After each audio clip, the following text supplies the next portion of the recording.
ਵਾਹਿਗੁਰੂ जी का खालसा वाहिगुरू जी की फतेह।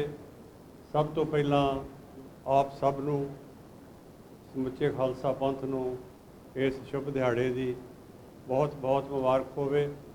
जिवें कि कल दे रोज़ भी अज भी ਵੱਖ-ਵੱਖ ਬੁਲਾਰਿਆਂ ने जो साड़ी होंद है, साड़ी होंद के प्रतीक जो निशान ने उन्हां बारे दस्सिया है ਅਤੇ ਵੱਖ-ਵੱਖ ਜਥੇਬੰਦੀਆਂ ਵੱਲੋਂ खालसा पंथ की चढ़ती कला वास्ते जो कारज किए जा रहे हैं उन्हां वास्ते उन्हां बारे भी दस्सिया है। सरदार हरप्रीत सिंह सिख कौकस वास्ते दस के गए ने।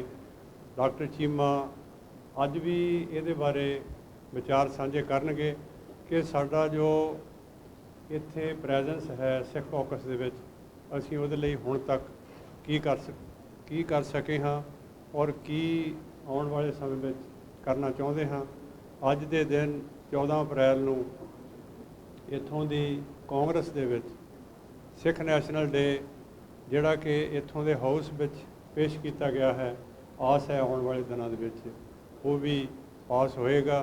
और जो साडी ताकत है, जो साडी प्रैजेंस है इस मुल्क दे विच असीं यतन करिए कि समुचियां जथेबंदियां सारे रल के इस खालसा पंथ की ताकत नूं अपनी होंद नूं असीं जिथे अपनियां संगतां दे विच इहदा प्रचार करिए उत्थे इत्थों दे लोकां वास्ते भी भावें साडी गिणती थोड़ी है, ये थोड़ी है शुरू तो ही, हो सकदा साडी थोड़ी रहेगी पर साडी जिहड़ी प्रैजेंस है, साडी हाज़री है वो दुनिया दे हर खित्ते दे विच देखी जाती है, माणी जाती है।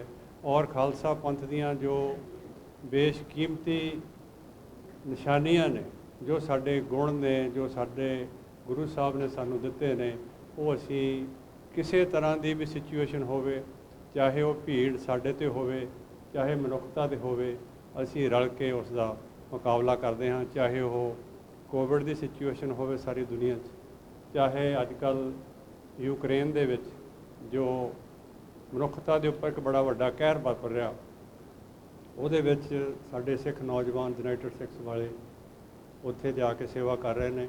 असी भी इत्थों दे जिहड़े लॉ मेकरस ने उन्हां दे नाल रल के इत्थों की सरकार नूं इस गल बारे प्रभावित करने का यतन करांगे। एक बारी फिर समुचे खालसा पंथ नूं जिथे असी इस शुभ दिहाड़े की मुबारकबाद दिंदे हां। मैं सारे वीरां नूं, सारियां जथेबंदियां नूं एक बारी फिर अपील करांगा कि अपने अपने जो निजी मफाद ने, वैर विरोध ने, इन्हां नूं छड्ड के खालसा पंथ की चढ़ती कला वास्ते कुछ कर सकीए, क्योंकि ये प्लेटफार्म ते इस प्लैनट ते असी इक्को बारी हाँ। अजिहा ना होवे कि साडे जाण तो बाद असी भी ते साडे बाद वाले भी तंज करन कि इन्हां दा जो रोल वो की सी। सो अपने रोल नूं पछाणीए, पंथ की सेवा करिए और रल के खालसा पंथ की चढ़ती कला वास्ते कार्य करिए। इन्हां शब्दां दे नाल किसी भी भुल चुक ली खिमा। वाहिगुरू जी का खालसा वाहिगुरू जी की फतेह।